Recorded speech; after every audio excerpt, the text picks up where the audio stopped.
Hello tout le monde, bienvenue sur ma chaîne. Aujourd'hui on se retrouve pour une vidéo assez farfelue qui va mêler architecture et représentation cinématographique. Je suis une grande fan de séries africaines, mais avant tout je suis architecte, donc j'ai l'œil pour certains détails. Chaque fois que je regarde les séries sénégalaises, que ce soit sur des maisons de production comme Marodi TV ou bien Even Prod pour les plus populaires et plein d'autres types de séries, je me retrouve toujours émerveillée par certaines vues de paysages. Et chaque fois que je les regarde, je me dis, mais c'est des messages subliminaux qu'ils lancent en fait. Ces lieux, ces places racontent des histoires emblématiques et peuvent même pousser dans un sens, avec la popularité des séries sénégalaises, à développer une sorte de tourisme. Alors aujourd'hui, on va débunker ce que Marodi TV vous cache dans ces séries. On va commencer par la place de l'Indépendance.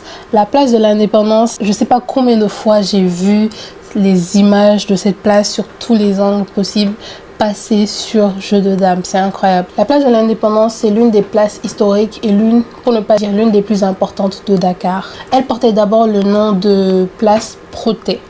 Protet pour le nom d'un ancien commandant qui s'appelait Auguste Léopold Protet, qui est celui-là même qui a pris possession de la presqu'île de Dakar et qui en a fait la ville de Dakar qu'on connaît aujourd'hui le 25 mai 1857. La ville de Dakar a été créée par lui, même si Dakar existait bien avant cette prise de possession.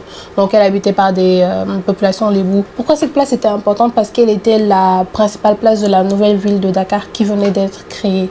Donc c'est autour de cette place Protet qu'a été créé tous les bâtiments majeurs administratifs de la ville de Dakar qu'on retrouve aujourd'hui. Il faut savoir que cette place était d'abord un fort qui avait un but défensif. Le fort avait pour fonction principale de prémunir des attaques des villageois qui étaient autour. C'est le glacis du fort qui est devenu aujourd'hui la place Protet et la voie bordée d'arbres, les allées Canards, puis aujourd'hui les allées Delmas. Cette place figurait déjà dans les plans de la ville de Dakar qui a été dessinée par Pinet-Laprade qui était un ingénieur du génie en 1862. C'est pour dire à quel point cette place était importante parce que c'est autour d'elle que se sont développés, que se sont érigés même les bâtiments administratifs comme la chambre du commerce qu'on trouve encore aujourd'hui dans la ville de Dakar. C'est autour de ce point principal que se sont implantés les bâtiments administratifs tels que l'école des garçons, l'école des filles, un hôpital, le palais de justice et de gendarmerie, la direction du génie des ponts et chaussées. D'ailleurs, il y a un bouquin qui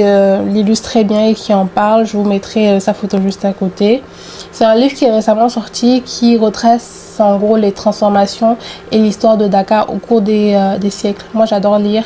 Donc, je vous recommande vivement ce livre, que vous soyez quelqu'un qui cherche à comprendre l'histoire de la ville de Dakar, que vous soyez même un étudiant en architecture ou bien un étudiant en génie civil. Bref, ça concerne tout le monde. La place Protet a été agrandie en plusieurs étapes jusqu'à ce qu'elle devienne celle qu'on connaît aujourd'hui, la place de l'Indépendance. Elle a d'abord été agrandie dans son extrémité sud en détruisant plusieurs édifices tels que les bureaux du secrétariat général du gouverneur, l'agence des chargeurs réunis, le théâtre AOF, le théâtre du Palais et le monument aux morts. Il y a eu aussi un règlement d'urbanisme qui régissait les constructions des bâtiments qui s'érigeaient autour de cette place-là pour vous dire à quel point c'était important. Je ressors le livre juste pour vous. En 1950, le projet d'aménagement de la place était décrit comme suit. La place Protet offrira au regard comme un vaste amphithéâtre de parterres et de massifs de verdure, le tout constituant une vaste composition architecturale, véritable symphonie de jardins, de massifs verdoyants et de motifs de sculpture. Un parking souterrain pouvant abriter 400 voitures occupera le sous-sol de la place.